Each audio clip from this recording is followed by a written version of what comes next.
नमस्ते दोस्तों, स्वागत है आपका इंडिया बिजनेस कैपिटल में। मैं Ajay Patel, young entrepreneur, leadership consultant, business coach. आज मैं बहुत ही एक्साइटेड हूं क्योंकि लाखों करोड़ लोग जिस पल का इंतजार कर रहे थे वो पल आ चुका है। भारत सरकार ने 2016 में जो गाइडलाइंस जारी की थी डायरेक्ट सेलिंग इंडस्ट्री को लेके, उसके रूल्स अभी आ चुके हैं। दिसंबर 2021 में वो अप्लाई हो चुके हैं और आगे जाके जो लीगल और इथिकल कंपनीज है वो बहुत ही सेफ और सिक्योरली बहुत आगे जाएगी, बहुत ग्रो करने वाली है। और डायरेक्ट सेलर्स जो है इंडिया में वो इसके चलते बहुत ही खुश है और जो फर्जी कंपनीज है उनका तो बहुत बुरा हाल होने वाला है। तो आइए देखते हैं इसके रिलेटेड कुछ फैक्ट्स और मिथ्स। जो कुछ कंपनी के जो लोग हैं वो इस माहौल का गलत फायदा उठा रहे हैं और कुछ अफवाहें फैला रहे हैं। तो ये माहौल क्या है, जस्ट लाइक शेर जो है वो अपनी चाल मस्त चल रहा है एकदम, लेकिन बिल्ली कूद रही है, राइट। और वो बोल रही है कि मैं भी शेर की फैमिली से ही बिलोंग करती हूँ, जैसे वो लोग बोलते हैं कि हम भी उनके जैसे ही है, राइट। और वो ऊपर से बोल रहे हैं कि मैं तो शेर से भी ज़्यादा ताकतवर हूँ, राइट। तो ये कौन शेर है कौन बिल्ली है ये आगे जाके पता चल जाएगा। आइए देखते हैं कि ये फैक्ट्स और मिथ्स क्या है। ये जो कंफ्यूजन है वो एक न्यूज़ की वजह से है। जो न्यूज़ सही है लेकिन उसका मीनिंग गलत तरीके से लगाया जा रहा है, वो न्यूज़ भी मैं आपके साथ शेयर करने जा रहा हूँ। और इस वीडियो के अंत तक ज़रूर बने रहिए क्योंकि आगे जाके डायरेक्ट सेलिंग इंडस्ट्री का फ्यूचर हम डिस्कस करेंगे। इंडस्ट्री क्या है वो थोड़ा सा जान लेंगे और कुछ पॉइंट्स मैं आपको देने जा रहा हूँ जिसके चलते आप पहचान सकते हैं कि कौन सी लीगल कंपनी है और कौन सी इनलीगल कंपनी है। और अंत में, इस वीडियो के अंत में एक और सरप्राइजिंग वीडियो आपको दिखाने जा रहा हूं जो इस इंडस्ट्री के सबसे लीडिंग ब्रांड का है और वो विकल्प आप अच्छे से चुन सकते हैं। तो आइए चलते हैं, पहले न्यूज़ देखेंगे और उसके रिलेटेड जो कंफ्यूजन है उसको क्लियर करेंगे। तो ये जो न्यूज़ आप देख पा रहे हैं द हिंदू न्यूज़ से ये न्यूज़ बिलोंग करती है। और यहाँ पे जैसे आपको स्क्रीन पे देख रहा है सेम न्यूज़ में यहाँ पे पढ़ के दिखा रहा हूँ आपको। न्यूज़ है कि government prohibits pyramid scheme, right. तो जो भी पिरामिड स्कीम्स है उसको बैन कर दिया गया है और नीचे एमवे का फोटो दिख रहा है। जो भी इंडस्ट्री के रिलेटेड अगर न्यूज़ आ रही है तो उस इंडस्ट्री का जो लीडिंग ब्रांड है उसकी फोटो दिखाई देती है। तो ऐसा नहीं कि वो न्यूज़ उसी पर्टिकुलर कंपनी के रिलेटेड है। नीचे लिखा भी है the Tupperware, Amway and Oriflame are among the key players in the direct selling industry. ये की प्लेयर्स है इसलिए उसका फोटो है। And news है to protect consumer, the center on Tuesday banned direct selling companies like Tupperware, Amway and Oriflame. Not Tupperware, Amway and Oriflame, like Tupperware, Amway and Oriflame के जैसी जो companies है जो इनलीगल प्रैक्टिसेस करती है उनको ban किया गया है from promoting pyramid or money circulation scheme as it notified new rules for the industry to be complied with with in 90 days. 90 days में अगर कोई कंपनी क्लैरिफिकेशन दे पाती है तो उसको अच्छी तरीके से सर्टिफाइड किया जाएगा और उसको परमिट किया जाएगा, ठीक है। तो थोड़ा सा स्टेटमेंट कंफ्यूजिंग है, न्यूज़ सही है लेकिन स्टेटमेंट का मीनिंग कंफ्यूजिंग है, ड्यूअल मीनिंग हो सकता है। तो उसके लिए कुछ कंपनीज के लोग इसका गलत फायदा उठा रहे हैं, लेकिन उसको और क्लियर कर दूंगा। नेक्स्ट न्यूज़ जो आपको स्क्रीन पे देख रहा है वो द इकोनॉमिक टाइम्स से न्यूज़ है।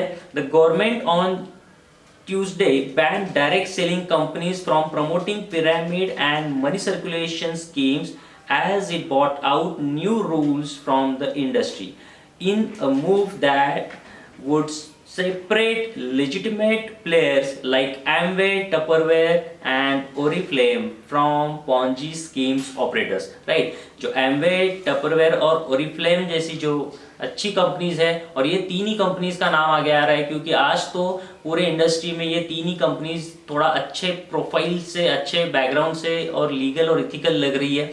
तो इस कंपनी को बाकी पॉन्जी स्कीम से ये रूल्स एंड रेगुलेशंस अलग करते हैं और लोगों को ये समझ में आ रहा है कि ये रूल्स एंड रेगुलेशंस की वजह से ये बाकी जो लीडिंग ब्रांड्स है वो एक अच्छी लीगल प्रैक्टिसेस करते हैं।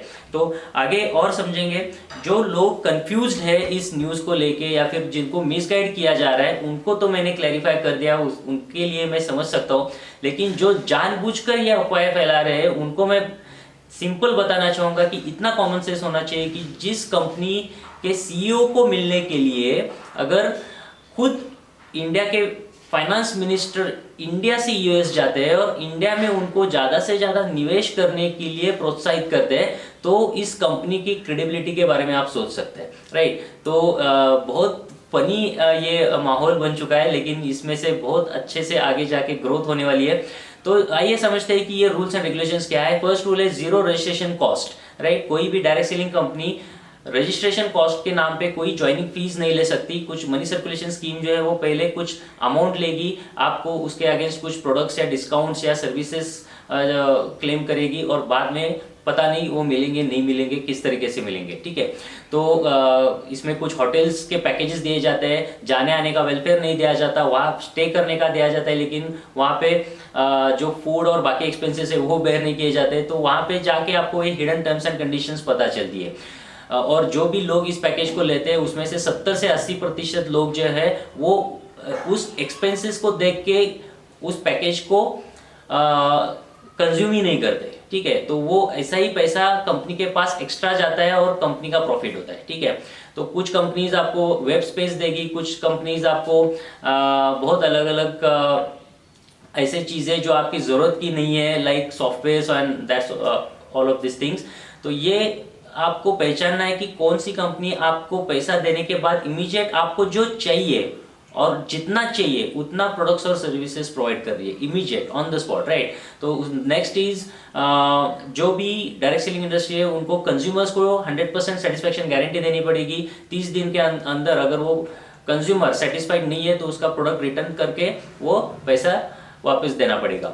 उसके बाद जो डायरेक्ट सेलिंग इंडस्ट्रीज है उनको इंडिया में मैन्युफैक्चरिंग फैसिलिटीज को एस्टेब्लिश करना है, क्योंकि इंडिया में अभी जो अनएम्प्लॉयमेंट का इशू है वो भी वहाँ से सॉल्व हो सके और बहुत सारा इंडस्ट्रियल डेवलपमेंट यहाँ पे हो सके।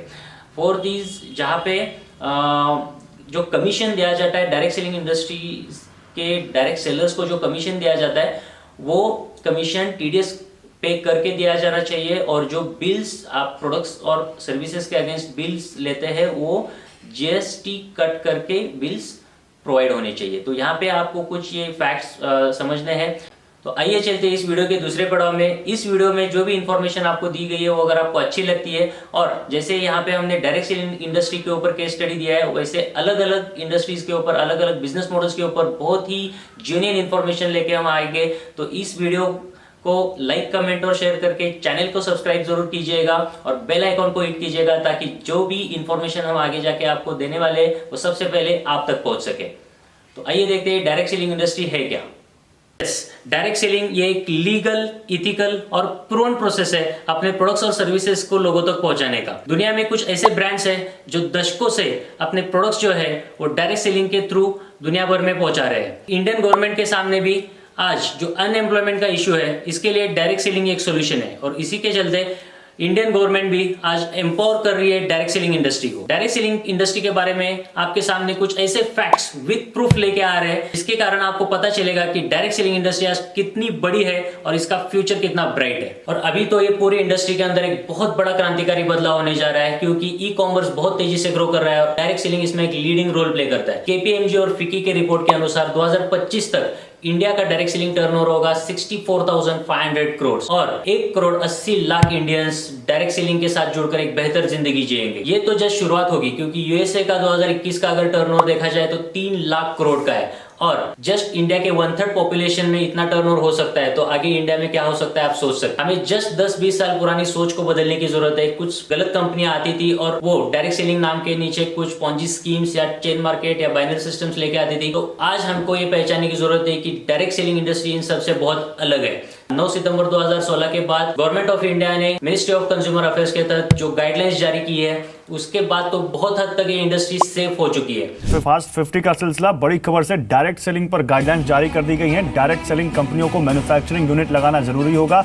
कंपनियों को राज्य सरकार के पास रजिस्ट्रेशन कराना जरूरी होगा। कर्नाटका यूनिवर्सिटी ने तो एमबीए के सिलेबस में डायरेक्ट सेलिंग को ऐड कर दिया है। कुछ यूनिवर्सिटीज में डायरेक्ट सेलिंग के ऊपर डिप्लोमा कोर्सेज लॉन्च किए गए हैं और आगे जाके डिग्री कोर्सेज भी लॉन्च हो सकते हैं। ये सारे जो बदलाव हो रहे हैं इसके पीछे बहुत बड़ी ग्रोथ है। हमें आज ये पहचानने की जरूरत है। कहा जाता है कि accept the change before change will change you. बदलाव को तभी स्वीकारना चाहिए जब बदलाव आपको बदलने के लिए मजबूर ना करे। तो बहुत सारे लोग पड़ोसी का सुनकर डिसीजन ले लेते हैं, लेकिन आइए देखते हैं member of parliament mister Anurag Thakur, जो कि minister of finance and corporate affairs भी रह चुके हैं, वो इस इंडस्ट्री के बारे में क्या कहते हैं। I understand that the direct selling has been growing at a steady pace and the industry is providing an opportunity to millions of Indians who wish to embark on their entrepreneurial journey.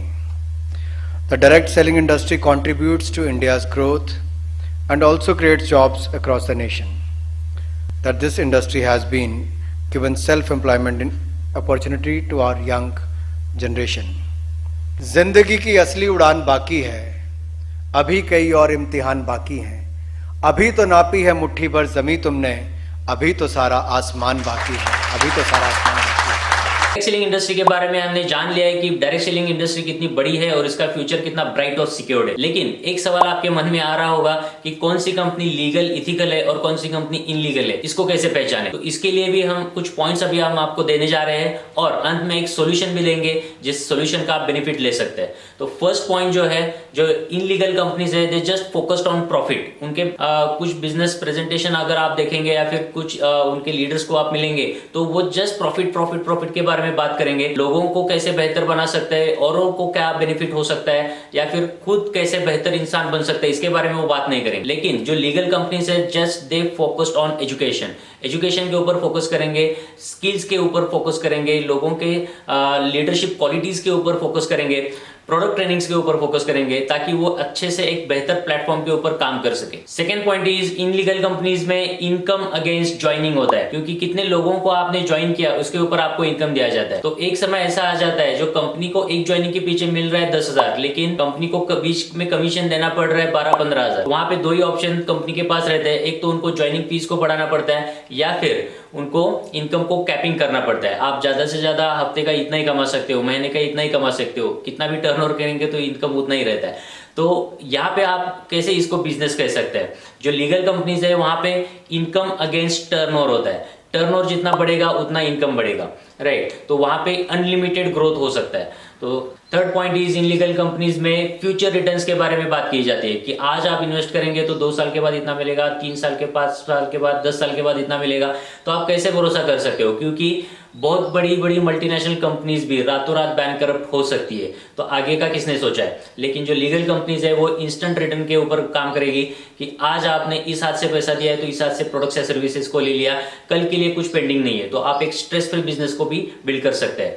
Fourth point is, illegal companies में money based culture रहता है। Just पैसे के बारे में बात करेंगे, इतना किया तो इतना मिलेगा, या फिर जस्ट इस फलाना फलाना ने इतने करोड़ का चेक कमाया, वो चेक के फर्जी कॉपीज भी आपको दिखा सकते हैं। बहुत सारे केसेस ऐसे भी हुए हैं कि उनके बैंक अकाउंट पे कंपनी ने पैसा जमा किया, उसका स्टेटमेंट आपको दिखा रहे, लेकिन कुछ दिनों में वो फिर से बैंक से उन्होंने कंपनी को रिटर्न दिया है। तो ऐसे एक जस्ट इल्यूजन आपको दिखाया जाता है जिसमें बहुत सारे लोग फंस जाते हैं। लेकिन जो लीगल कंपनीज है वहां पे वैल्यू बेस्ड कल्चर रहता है कि लोग दूसरे के प्रॉफिट के बारे में बात करेंगे, समाज को आगे लेके जाने के लिए बात करेंगे, देश के बारे में बात करेंगे।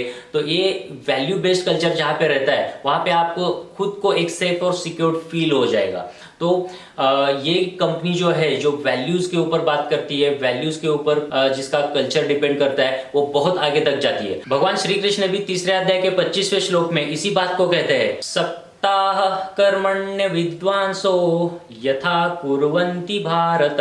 आसक्त होकर जो लोग फल की अपेक्षा से काम करते हैं वो अज्ञानी होते हैं और वो खुद भी फंसते हैं और दूसरों को भी फंसाते हैं। लेकिन कुर्याद्विद्वांस तथा सक्त चिकीर्षुर्लोक संग्रहम। चिकीर्षुर मतलब जो लोग लीडरशिप क्वालिटी के हैं, लीडर बनना चाहते हैं, और जो ज्ञानी है वो असक्त होकर किसी फल की अपेक्षा ना करते हुए कार्य करते हैं और वो समाज को आगे लेके जाने के लिए, लोक संग्रहम लोगों को सही दिशा दिखाने के लिए काम करते हैं। और ऐसे स्ट्रॉन्ग वैल्यूज और प्रिंसिपल के ऊपर जो कंपनी खड़ी है, जिसने 60 साल से भी ज्यादा, 100 से ज्यादा देशों के अंदर लाखों लोगों को एक बेहतर जिंदगी दी है, वो कंपनी आपके सामने है।